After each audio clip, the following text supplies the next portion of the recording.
Hello, everyone. This is Mirkala Wozniak, handling communications in the Clerk and Recorder's office. We're going to go ahead and give it another minute or two to let folks on, and then we'll go ahead and get started.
We'll give it about 30 more seconds to let anyone else on, and then we'll get started.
Hey, everyone. We're going to go ahead and get started today.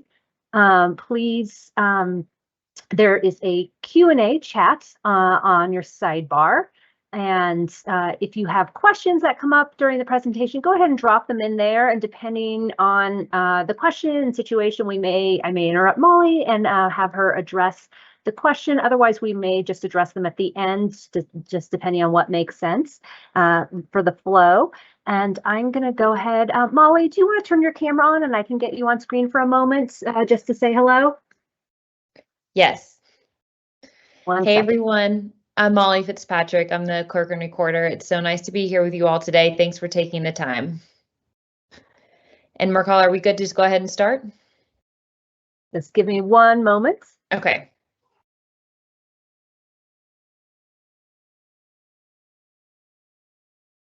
All right. And then I'm just going to switch you. I'm going to take Molly off camera so she can focus on the presentation, not see her face in the corner there, but we'll go ahead and. All right, let's go ahead and get started. Great. Hi, everyone. Thanks so much for joining us over the lunch hour today to talk about the 2024 elections and our upcoming presidential primary happening on Tuesday.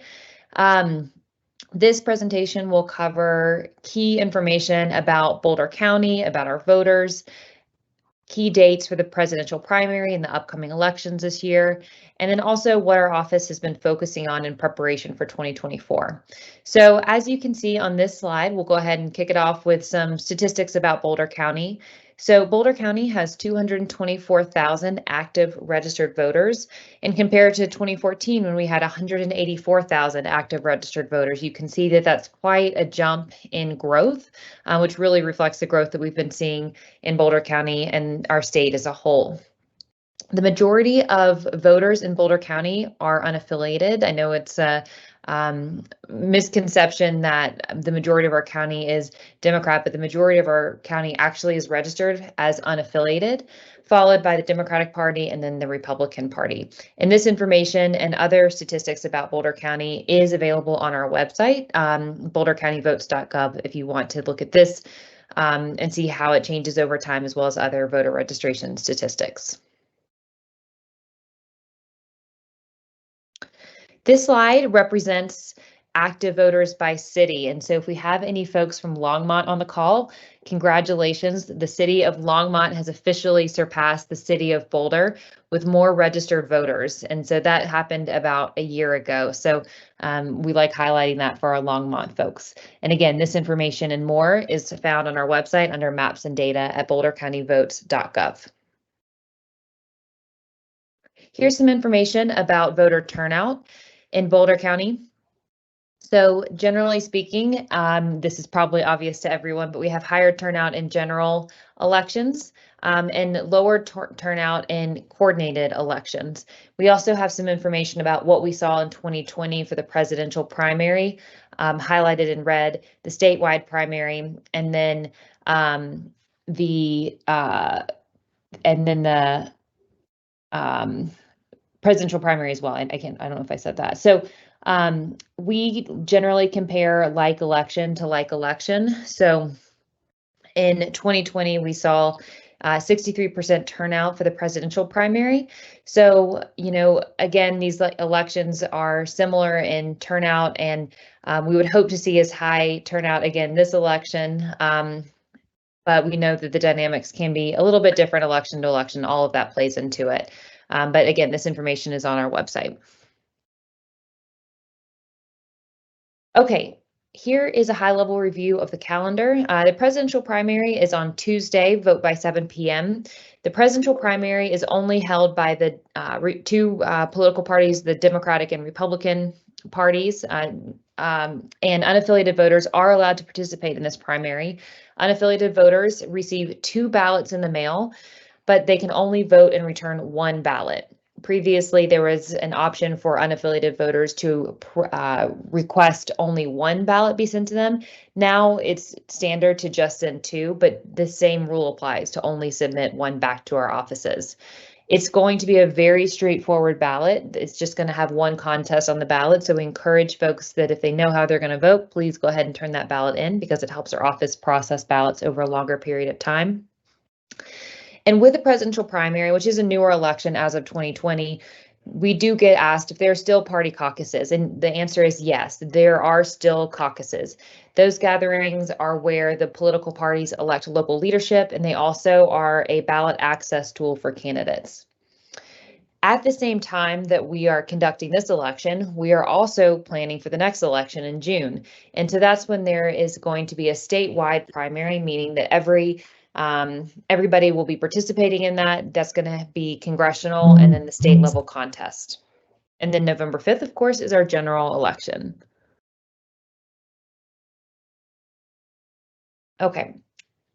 Elections in Colorado. Our election model in Colorado is really thought of nationally as one of the best in the country, if not the best in the country, because of the way that we balance access and security. Every registered voter gets a ballot in the mail, but what they do with that ballot is up to them. They can mail it in, drop it off, vote in person. At this point, we do strongly suggest that people go either visit our office to get a replacement ballot or just vote in person. It's too late to mail your ballot and have it get to our office on time. In Colorado, we have vote centers, so a voter can go to any vote center in the county. And actually in 2024, especially for the presidential primary, a voter can go to any vote center and request a statewide ballot if they don't find themselves in their home county as of election day. So any county can provide a statewide ballot to a voter. But if you found yourself in a different county on election day for, say, the general, that county that is not your home county could not give you a ballot that contains contests below the state level. So the other unique thing about Colorado is that we have same-day voter registration. Voters can register and vote on the same day up through election day and including election day.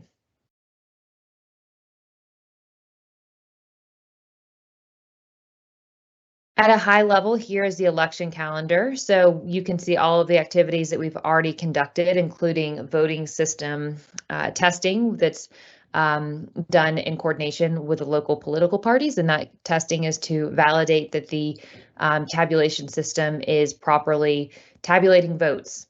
We've already mailed ballots and we opened up vote centers earlier this week. And so that's, again, a one-stop shop where voters can go vote in person, request a replacement ballot, or ask an election judge any question that they might have, or vote using equipment for folks with disabilities. And so those opened on Monday, and we'll have those open all the way up until 7 p.m. on election night on Tuesday. And then this week, we started our ballot processing tours. We would love for you to come and see behind the scenes the life cycle of a ballot. So what happens once we receive that ballot all the way through the tabulation process. And so please join us for those events, and we will send information about how to RSVP for those events after this presentation. And then, of course, we have Election Day, but Election Day is not the end for us. That is really, we still have a lot of activities to conduct after that, including allowing voters to continue curing their ballots if they had something like a signature discrepancy, as well as processing voters that have sent their ballots in via the military and overseas process, for example. And then we'll conduct our risk limiting audit. And then last, we'll certify the election with a bipartisan canvass board.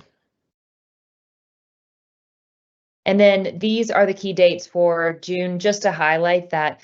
You'll see that we have election activities for the June primary that are pretty much at the same time as our execution of the presidential primary. So please don't forget the June statewide primary, even though we're involved in a very exciting Super Tuesday election right now. This is just to highlight that most of these activities stay the same, or they do stay the same, just a different timeline. So if you missed us for one of the activities for March primary, please feel free to join us for June.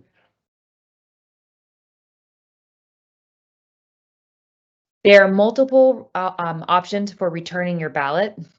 So voters can return their ballot to any 24-hour ballot drop box in the state. They can also drop them off at a vote center or just go vote in a vote center. We also have drive-by drop-off locations if you want to hand your ballot to an actual person. And then we also have by mail, but we do ask at this point that you do not mail your ballot. It's too late at this point in time. And of course, we always say we want you to vote, but if you know how you want to vote, please vote earlier rather than later. It helps save our our office process ballots over a longer period of time.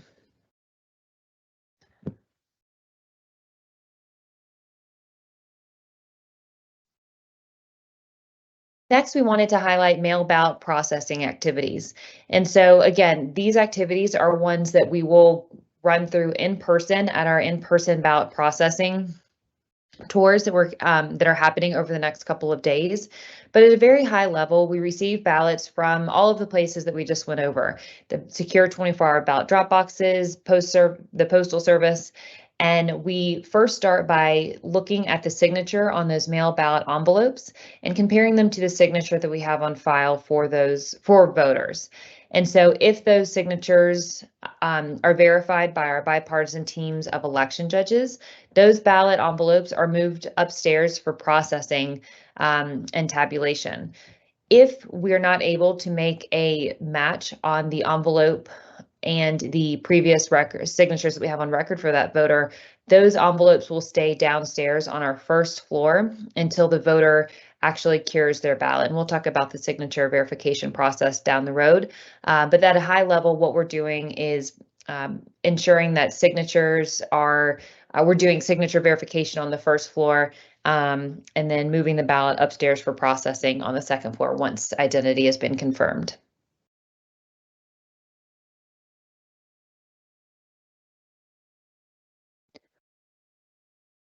Next is like I said, when the ballot gets moved upstairs for processing, this is when the ballot is removed from its envelope. And so you can see on the right-hand side, we have an extraction machine, and that extraction machine actually makes a slice in the top of the envelope, and we have an election worker actually removing the ballot from the envelope. And when you come on the ballot processing tour, you'll see that the speed in which those envelopes are run through this machine and the way that they are positioned away from the worker. There's not a way for the worker to match ballot to envelope. And so this is the point in which identity is, or the secrecy of your ballot is occurring. And then after the envelope is removed from, or excuse me, once a ballot is removed from its envelope, we then have teams of workers and judges who are flattening those ballots so they can go through the scanner. And they're also looking for anything that could impact the scanning process, such as food stains or drink stains. And in that case, if there's something that would not allow that ballot to be read by the tabulation equipment, then we would have a bipartisan team actually go through and duplicate that ballot, and both ballots are retained as an election record. And then the last part of the process is when we actually start generating the ballots into reports. And so we start publishing reports starting at 7 p.m. on election night. We know that there's been a lot of questions about signature verification and the validity and security of drop boxes. Please know that we follow state law and state rule when it comes to drop boxes. So these drop boxes are secure. They are under 24-hour video surveillance during elections, and this is the same for counties across the state. We also have bipartisan courier teams who are the ones who are actually collecting the ballots out of those boxes and bringing them back to our ballot processing center. And those bipartisan courier teams are maintaining chain of custody. And so that basically, or that demonstrates who collected the ballots from what boxes and at what time and where they are. And so we actually record all of that electronically using our ballot box tracking system. And so the vast majority of voters in Boulder County and in Colorado do use a secure 24-hour drop box to deposit their ballot. Once those ballot envelopes are brought back to our office, we have a bipartisan teams of election judges who are looking at every single envelope. And they are looking at the signature on that envelope and using Secretary of State guidelines and then additional training that we provide those judges. They are actually comparing the signature on that envelope to previous signatures that we have on file for that voter. And so we actually supplement the Secretary of State training and have an additional training for our judges. And we also have had law enforcement folks actually review our training who are signature verification experts. And so they're looking for different things that make signatures unique. And believe it or not, signatures are extremely unique. It's not easy to forge someone else's signature because there are unique ways that people hold the pen and rest the pen on the paper or loop certain parts of their signature or slant. And so these judges are looking to make a match. If they can't make a match, what happens is that the signature gets escalated to what we call tier 2, which is where 2 people look at the signature. And if both people agree that the signature is not a match, that voter will be sent a cure letter. And what that letter says is, hey, we weren't able to make a match. Can you verify that you voted in this election? And then they will hopefully respond. And then if the voter does not respond, those names we turn over every single election to the district attorney's office, and then they also look at that data as well and reach out to voters. One thing that again has come up since 2020 is more questions around drop boxes. And so just so you all know, we have not had any reports of voters complaining or raising concern about ballot collectors. We have a very engaged, active community, and we have not had any reports or complaints of ballot collectors or people going door to door asking for ballots or in a concerning way or anything like that. And then the other thing that we have in Colorado is ballot tracks. And so what that does is tells voters when we will mail you or send you a message when we mail out your ballot and when we receive your ballot and when we have verified your identity on your ballot. And so one thing that would happen is if somebody was intercepting all of these ballots and then forging signatures and returning those ballots, we would be sending out ballot track notifications to the voters who are signed up for them saying, we have received your ballot, we have verified your signature. And if you're a voter who did not vote yet, you would be wondering, well, I didn't vote yet or return my ballot. What's going on? We've never had any reports. So that's another big safety tool that we have here in Colorado as well. And again, the Colorado election model is highlighted nationally for being one of the best, if not the best election model in the country because of all of these things that we have in place. We have same-day voter registration, we have paper ballots. And so that is just so key because you can always go back and look at the paper ballots. We retain them for 25 months as election records. We also have a risk limiting audit, which compares the physical paper ballot that people mark to the way that the voting system interpreted that ballot at the time of scanning. So that's really voters' best assurance that the election the tabulation system was properly counting votes. We also have, again, the security around the 24-hour ballot drop boxes, bipartisan teams. It's not just me, it's not just our full-time staff implementing these elections. It is bipartisan teams of election judges who are actually conducting the election. And we have a lot of this highlighted in our security community briefing report. And that's a 20-page report that we produced at the end of 2020, prior to the 2020 election, just to highlight some of the questions that we were getting. And so more details about all of these features are highlighted in that report, and we invite you to go to our website to check that report out.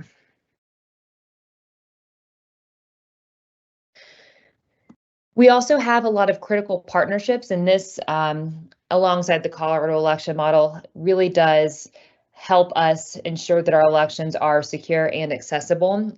We partner very closely with the Secretary of State's office and conduct regular trainings with them to ensure that we're implementing rules and state law properly. Everybody is required to become a certified election official by completing their training program. And we also participate very heavily in the Colorado County Clerks Association to ensure that we're sharing best practices with other counties across the state. And these other agencies are agencies that support us in thinking through security and cybersecurity best practices. And then we also have our own cyber and physical security program in Boulder County. So some of the things that we've done is look at all of the different access points across the division and across the organization to ensure that we're aware of what are those access points, how are we securing those access points, and how are we thinking through response in any sort of incident. We also have done a lot of different tabletop scenarios to ensure that our contingency plans are practiced and exercised. We think through things like inclement weather. What if we had a big snowstorm on election day? How would we respond and what would we do? And then we also have partnership with our local law enforcement. And so we meet regularly with the sheriff's office, the police department, and as well as the district attorney's office to ensure that we're all aware of what the election laws are, what to do in case we experience an issue. And so those are really critical partnerships that helps secure and shore up our physical and cybersecurity. So we know that there's been a lot of mis and disinformation since 2020. And so please know that we consider ourselves to have a very active role in combating mis and disinformation. Some of our priorities are to ensure that we are being as transparent as possible with what our process is. And that's why we do things like these webinars. It's why we do things like the public tours, where we can actually have folks come into our office to see firsthand what we are how we process your ballot. So we are trying to be as transparent as possible. We also have an election alert hotline. And so if you see something concerning and you aren't sure if it's legitimate, always feel free to reach out to our office directly or that election alert hotline, which we'll have highlighted at the end. And then we ask that voters follow our office, follow the Secretary of State office and other official sources to share accurate, nonpartisan election information. And if you see something that seems inaccurate, please ask follow-up questions. Sometimes there's people making different claims about different systems. And so some of the questions that you could ask are, what state are we talking about? Is it the voter registration system? Is it the tabulation equipment? And just use some of the information that you might learn on this webinar or on the tour to dig in a little bit more deeply, because sometimes there is inadvertent or intentional efforts to collapse different parts of our system, and different parts of our system have different requirements and procedures and precautions baked in. So just work with us to help uncollapse information to ensure that we're only sharing and promoting accurate information.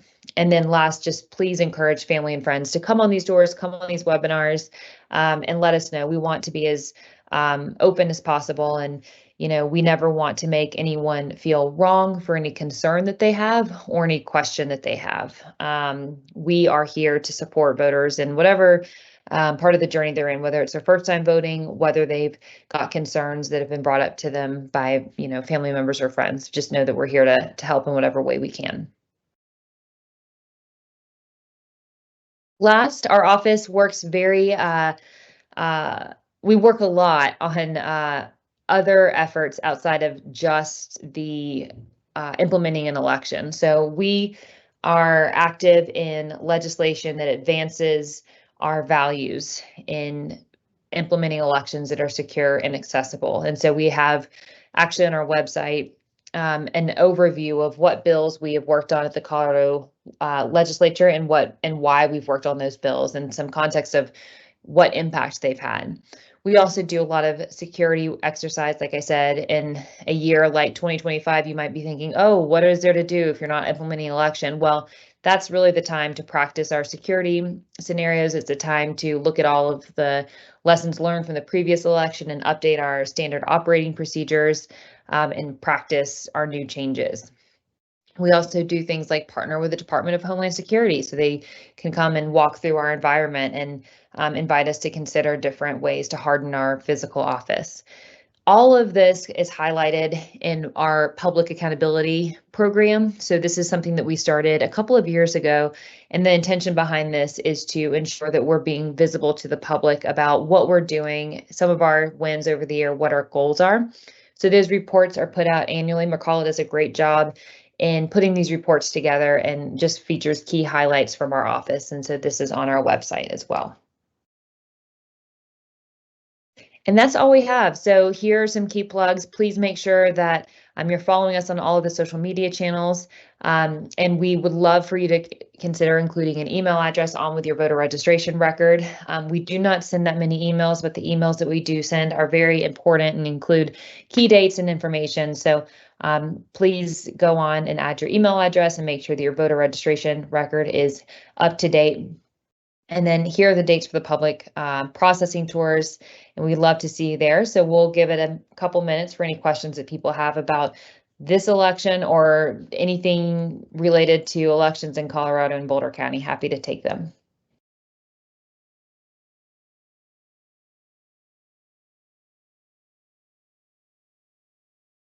We'll give it a minute or so if anyone wants to drop their questions in the chat.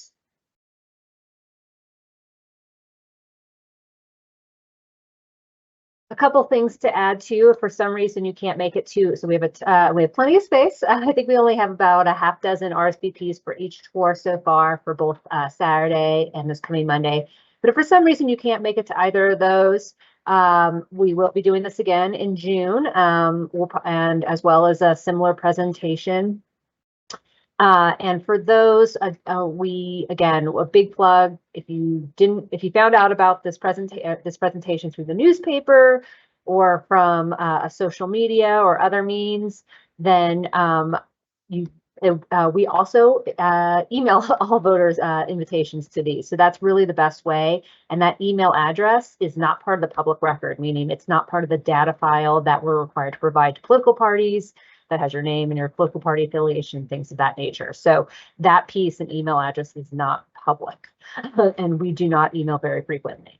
And then we will be doing these tours again in June as well in advance to the election. We'll give it one more moment. No questions yet.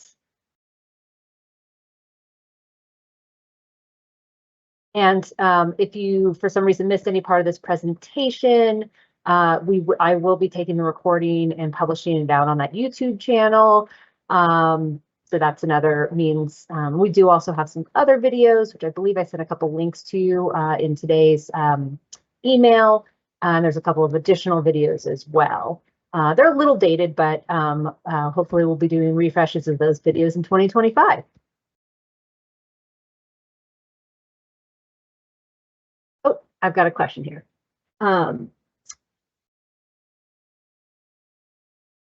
Is any of the signature validation electronic, or is it all human beings? Is any of the signature performed electronically, or is it all done by humans? Molly, do you want to talk about the various processes here and then in other counties a little bit, maybe?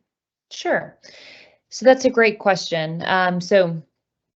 So again, signature verification is a really important part of the process, and it's really one of the cornerstones of the Colorado election model because it's the point in which identity is confirmed.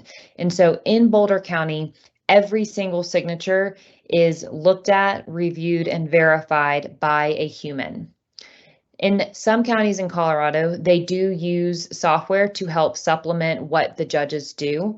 And so that software is looked at, or excuse me, that software verifies signature, and there is an auditing process that occurs as well. And so there, in the counties that use it, judges actually go in and audit what the software verifies. And it is the same software that the bank industry uses, for example. But in Boulder County, every single signature is reviewed by a human that is trained using Secretary of State guidelines. And then we also, again, have our own training that we layer on top of that training.